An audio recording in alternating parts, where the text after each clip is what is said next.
Will be டசிவ். ஒரு ஊரில் செல்வர் ஒருவர் வாழ்ந்து வந்தார். அவர் எப்பொழுது சந்தைக்கு போனாலும் ஏதாவது உணவுப் பொருள்களை வாங்கி வருவார். வீட்டுக்கு வந்து அமைதியாக உட்கார்ந்து அதனை ருசித்து சாப்பிடுவார். அவரிடம் ஒரு வேலைக்காரன் இருந்தான். அவன் செல்வர் எதை கொண்டு வந்தாலும் அதில் சிறிதளவாவது தன்னுடைய சாமர்த்தியத்தால் கேட்டு வாங்கி சாப்பிடுவான். வழக்கம் போல் ஒருநாள் சந்தைக்கு சென்று செல்வர் தான் உண்பதற்காக ஒரு டம்ளர் நிறைய கட்டி தயிர் வாங்கி வந்தார். இம்முறை இந்த கட்டி தயிரில் சிறிது கூட வேலைக்காரனுக்கு கொடுக்க கூடாது, முழுவதையுமே தானே சாப்பிட வேண்டும். அதற்கு ஒரே வழி அவனை ஏமாற்றுவதுதான் என்று எண்ணி அவர் வீட்டுக்குள் நுழைந்தார். அவரை வேலைக்காரன் பார்த்துவிட்டான். அவன் செல்வரை நோக்கி, ஐயா, டம்ளரில் என்ன இருக்கிறது என்று கேட்டான். உடனே செல்வர், சுண்ணாம்பு வாங்கி வந்திருக்கிறேன். இதை சாப்பிட்டால் வயிறு எரிந்து வயிற்றில் வலி வந்து உடனே உயிர் போய்விடும். எக்காரணம் கொண்டு இதை தொடாதே. போய் இன்று முழுவதும் தோட்டத்தை உழுதுவிட்டு வா என்றார். வேலைக்காரனுக்கு செல்வர் தன்னை ஏமாற்றுகிறார் என்பது தெளிவாக புரிந்துவிட்டது. அவருக்கு சரியான பாடம் கற்பிக்க வேண்டும் என்று மனதில் எண்ணிக்கொண்டான். அது மட்டுமல்ல, அந்த டம்ளரில் இருப்பது கட்டி தயிர் தான் என்பதை அதன் வாசனையை வைத்து தெரிந்து கொண்டான். அவன் உடனே அந்த செல்வரை பார்த்து, ஐயா, வெற்றிலை பாக்கு போட அந்த டம்ளரில் இருக்கும் சுண்ணாம்பிலிருந்து சிறிது எடுத்து கொடுங்க என்றான்.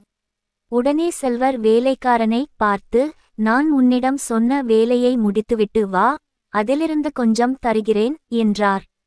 மாடுகளை ஓட்டிக்கொண்டு சென்ற வேலைக்காரன் சிறிது நேரத்திற்குள் வீட்டிற்கு வந்தான். உடனே செல்வர் அவனிடம், நான் சொன்ன வேலைகளை முடித்து விட்டாயா என்று கேட்டான். அவருக்கு சரியான பாடம் கற்பிக்க வேண்டும் என்று மனதில் எண்ணிக்கொண்டான். அது மட்டுமல்ல, அந்த டம்ளரில் இருப்பது கட்டி தயிர் தான் என்பதை அதன் வாசனையை வைத்து தெரிந்து கொண்டான். அவன் உடனே அந்த செல்வரை பார்த்து, ஐயா, வெற்றிலை பாக்கு போட அந்த டம்ளரில் இருக்கும் சுண்ணாம்பிலிருந்து சிறிது எடுத்து கொடுங்க என்றான். உடனே செல்வர் வேலைக்காரனை பார்த்து, நான் உன்னிடம் சொன்ன வேலையை முடித்துவிட்டு வா, அதிலிருந்து கொஞ்சம் தருகிறேன் என்றார். மாடுகளை ஓட்டிக்கொண்டு சென்ற வேலைக்காரன் சிறிது நேரத்திற்குள் வீட்டிற்கு வந்தான்.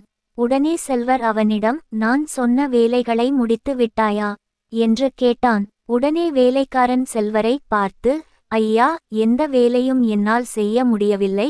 ஒரு மாட்டை கட்டினால் மற்றொரு மாடு அறுத்து கொண்டு ஓடுகிறது. இதில் நான் எப்படி தோட்டத்தை உழுவது என்றான். உடனே கோபப்பட்ட அந்த செல்வர், வேலையை செய்ய சொன்னால் விளையாட்டு காட்டுகிறாயா என்று கூறி அவன் முதுகில் ஓங்கி அறைந்தார். அவ்வளவுதான். அவன் செல்வரை பார்த்து, ஐயா, இது நாள் வரை யாருமே என்னை அடித்ததில்லை. நீங்கள் என்னை அடித்து விட்டீர்கள். இனி நான் உயிர் வாழ்ந்து எந்த பயனும் இல்லை.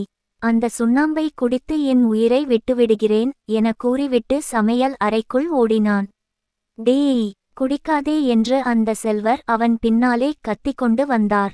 அதற்குள் அந்த டம்ளரில் இருந்த கட்டி தயிர் முழுவதையும் அந்த வேலைக்காரன் குடித்து விட்டான். வேலைக்காரனை ஏமாற்ற நினைத்து தானே முடிவில் ஏமாந்து விட்டேனே என்று செல்வர் மனதில் கூறிக்கொண்டு அங்கிருந்து நகர்ந்தார்.